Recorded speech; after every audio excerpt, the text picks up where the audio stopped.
प्रस्तावना प्रश्न का संबंध है विषय वस्तु पूर्व ज्ञान से, शिक्षक ज्ञान से, अशृंखलाबद्धता से। कौन सा विकल्प सही हो जाएगा? तो इसका संबंध किससे? इसका संबंध है पूर्व ज्ञान से। हम चले जाएंगे विकल्प बी के साथ। अगला, अधिगम का क्या अर्थ है? लक्ष्य प्राप्त करना, सीखना, व्यवहार करना या उपरोक्त सभी। कौन सा विकल्प सही हो जाएगा? ये हो जाएगा आपका सीखना। हम चले जाएंगे विकल्प बी के साथ। अगला,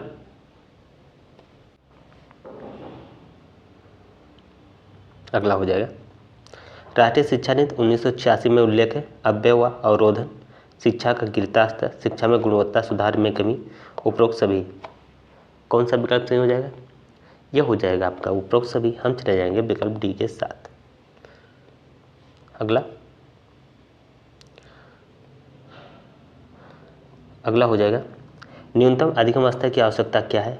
अव्यय तथा अवरोधन, शिक्षा में गुणात्मक सुधार का अभाव, छात्र उपलब्धि कमजोर होना, उपरोक्त सभी। कौन सा विकल्प सही हो जाएगा? यह हो जाएगा आपका उपरोक्त सभी। हम चले जाएंगे विकल्प डी के साथ। अगला, न्यूनतम अधिगम स्तर पर लक्ष्य प्राप्ति हेतु आवश्यक है। क्या आवश्यक है? शिक्षण में सुधार, शिक्षण विधियों में सुधार, परीक्षा प्रणाली में सुधार, उपरोक्त सभी। कौन सा विकल्प सही हो जाएगा? तो यह हो जाएगा आपका उपरोक्त सभी। हम चले जाएंगे विकल्प डी के साथ। इन सारी चीज़ों में सुधार की आवश्यकता है। अगला, न्यूनतम अधिगम स्तर की क्यों आवश्यकता है? अधिगम बढ़ाने के लिए, प्रत्येक स्तर के लिए अधिगम की मात्रा निश्चित करने के लिए, विद्यालय सुधार हेतु। इसकी आवश्यकता क्यों है? तो इसकी आवश्यकता अधिगम की मात्रा निश्चित करने के लिए। हम चले जाएंगे विकल्प सी के साथ। अगला,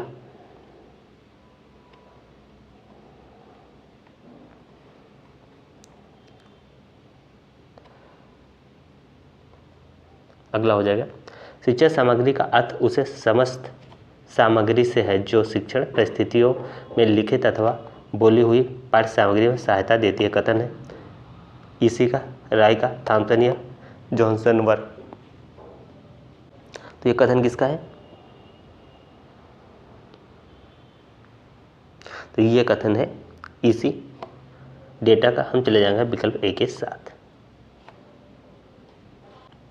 अगला, जब छात्र टॉक और चौक से नहीं समझते तो शिक्षक को शिक्षण विधि, सहायक सामग्री, संपट, मौखिक कार्य क्या करना चाहिए? सहायक सामग्री का यूज करना चाहिए, टीएलएम। अगला, मानचित्र का प्रयोग किस विषय में किया जाता है? हिंदी, इतिहास, नागरिक शास्त्र या भूगोल। तो किसका किया जाता है? इसमें भूगोल में यूज किया जाता है। हम चले जाएंगे विकल्प डी के साथ।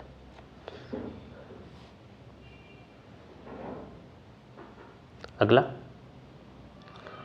अगला हो जाएगा उद्घोषणाओं, भाषाओं एवं विशेष विषय वस्तु को लंबे समय तक रखा जाता है। पुस्तकालय, संग्रहालय, टेप रिकॉर्डर या रेडियो में। कौन सा विकल्प सही हो जाएगा? तो ये रखा जाता है टेप रिकॉर्डर में। हम चले जाएंगे विकल्प सी के साथ। अगला, कंप्यूटर के सिद्धांत का पता लगाया किसने? बुश ने, Darwin, Hawking, Babbage. Charles Babbage. किसने किया था? तो ये किया था चार्ल्स बेबेज। हम चले जाएंगे विकल्प डी के साथ। अगला,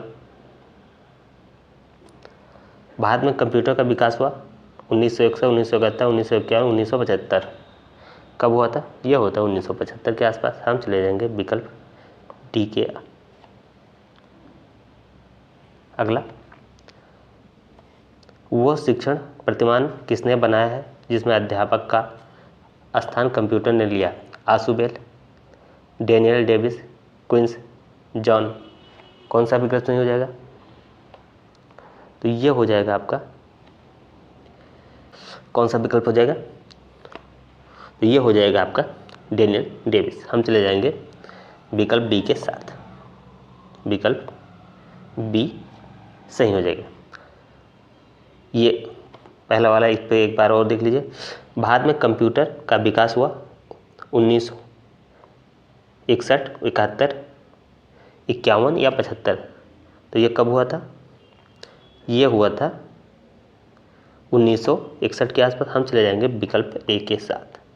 ए विकल्प सही हो जाएगा। अगला ये हो गया आपका बी डेनियल डेविस। अगला माइक्रो कंप्यूटर का विकास हुआ कब हुआ था? 1981, 1975, 1985, 1877। कौन सा विकल्प सही हो जाएगा? तो ये हो जाएगा आपका 1975। हम चले जाएंगे विकल्प बी के साथ। अगला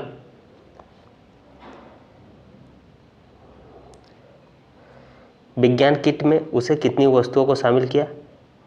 110, 85, 105, 80।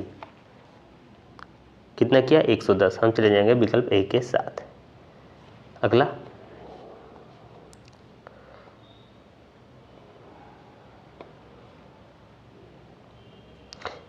शिक्षार्थियों के अधिगम में किसके द्वारा सर्वाधिक रुचि जागृत होती है? पुस्तकों द्वारा, शब्द सामग्री द्वारा, कक्षा के वातावरण, पत्रिकाओं द्वारा। कौन सा विकल्प सही हो जाएगा? तो यह हो जाएगा शब्द सामग्री द्वारा। हम चले जाएंगे विकल्प बी के साथ। अगला बाल केंद्रित शिक्षण का उद्देश्य है बालक के शरीर का विकास, दूसरा बालक के मानसिक विकास, बालक का सर्वांगीण विकास, ये सभी। कौन सा विकल्प सही हो जाएगा? तो यह हो जाएगा बालक का सर्वांगीण विकास। हम चले जाएंगे विकल्प सी के साथ। अगला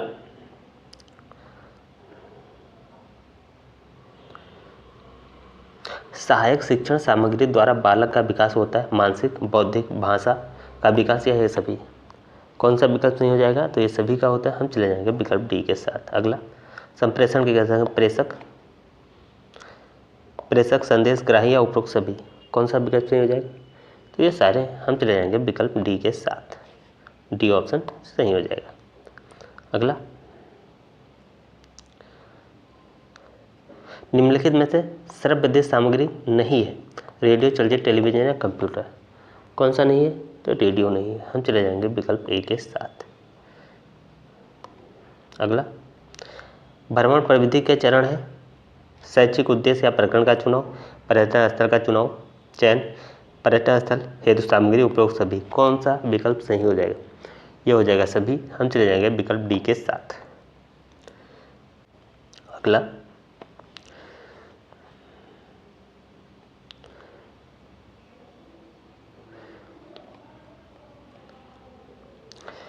शिक्षण को आनंददायक, मनोरंजन और रुचिकर बनाने हेतु उत्तम प्रविधि कौन सी है? व्याख्यान, खेल गतिविधि, स्पष्टीकरण, अवलोकन एवं निरीक्षण प्रविधि। कौन सा विकल्प सही हो जाएगा? तो ये हो जाएगा आपका खेल एवं गतिविधि। हम चले जाएंगे विकल्प बी के साथ। अगला शिक्षण प्रविधि के प्रकार है प्रश्नोत्तर, वर्णन, कहानी, कथन या उपरोक्त सभी। तो शिक्षण प्रविधि के प्रकार कौन सा है? उपरोक्त सभी। हम चले जाएंगे डी विकल्प के साथ।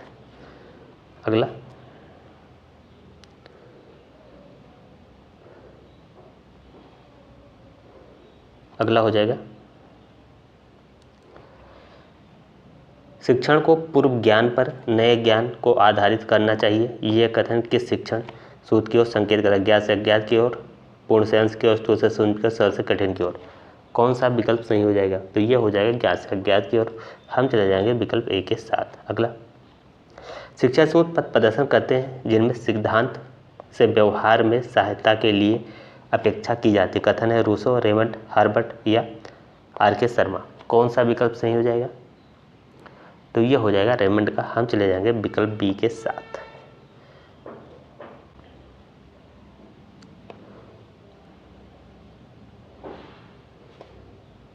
अगला प्रभावी संप्रेषण की प्रक्रिया होती है एक पक्षीय, द्विपक्षीय, एक पक्षीय और द्विपक्षीय, उपरोक्त में से कोई नहीं। कौन सा विकल्प सही हो जाएगा? तो ये होती है एक पक्षीय, द्विपक्षीय दोनों। हम चले जाएंगे विकल्प सी के साथ।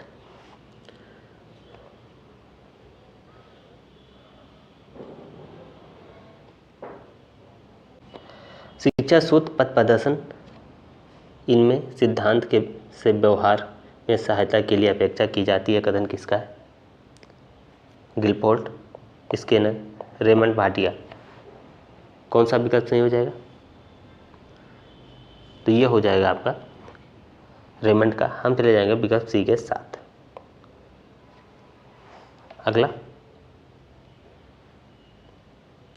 अगला हो जाएगा आवृत्ति के सिद्धांत के अंतर्गत आवृत्ति के तरीके हैं गृह कार्य, मासिक परीक्षा, छात्र के पाठ समझाने को कहना या उपरोक्त सभी। कौन सा विकल्प सही हो जाएगा? तो सारे के सारे सही हो जाएंगे, हम चले जाएंगे विकल्प डी के साथ। अगला है उपचारात्मक शिक्षण के लाभ हैं। छात्रों की कठिनाइयों तथा दुर्बलताओं का पता लगाना, कठिनाइयों का निराकरण करना, छात्रों का पथ प्रदर्शन करना, उपरोक्त सभी। कौन सा विकल्प सही हो जाएगा? यह हो जाएगा उपरोक्त सभी, हम चले जाएंगे विकल्प डी के साथ। अगला शिक्षण सूत्र है, ज्ञात से अज्ञात की और सरल से कठिन वस्तु से सूत्र का उपरोक्त सभी। कौन सा विकल्प सही हो जाएगा? तो ये सारे के सारे शिक्षण सूत्र सही है, हम चले जाएंगे विकल्प डी के साथ। अगला हो जाएगा प्रश्न परिविधि शिक्षण को सहज और क्रमबद्ध बनाती है, उसके लिए जरूरी है प्रश्न सरल स्पष्ट हो, प्रश्न संपूर्ण कक्षा के लिए किया जाए, प्रश्न पूर्व ज्ञान से जोड़ते हुए पाठ का विस्तार करने वाला हो, उपरोक्त सभी। कौन सा विकल्प सही हो जाएगा? यह हो जाएगा आपका उपरोक्त सभी, हम चले जाएंगे विकल्प डी के साथ। अगला व्याकरण परिविधि के लाभ, स्वाध्याय की भावना का विकास, पाठ के हर पहलू का ज्ञान, अधिकतम सूचना तथ्यों का ज्ञान, उपरोक्त सभी। कौन सा विकल्प सही हो जाएगा? तो यह हो जाएगा उपरोक्त सभी, हम चले जाएंगे विकल्प डी के साथ। अगला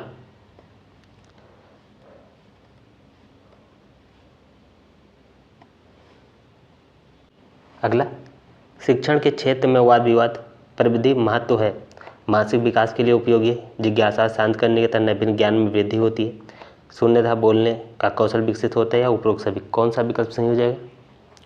तो यह हो जाएगा उपरोक्त सभी, हम चले जाएंगे विकल्प डी के साथ। अगला शिक्षण अधिगम हेतु किया गया उद्दीपन, मार्गदर्शन, दिशाबोध और प्रोत्साहन है। बर्टन, रायबन, एंडरसन या रेमंड, किसका कथन है? तो यह कथन है रायबन का, हम चले जाएंगे विकल्प बी के साथ।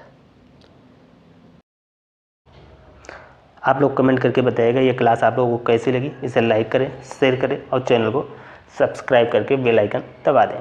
पीडीएफ के लिए आप लोग टेलीग्राम ग्रुप ज्वाइन कर लें, जिसका लिंक आपको कमेंट बॉक्स में मिल जाएगा। तो इस क्लास में इतना ही। जय हिंद, जय भारत।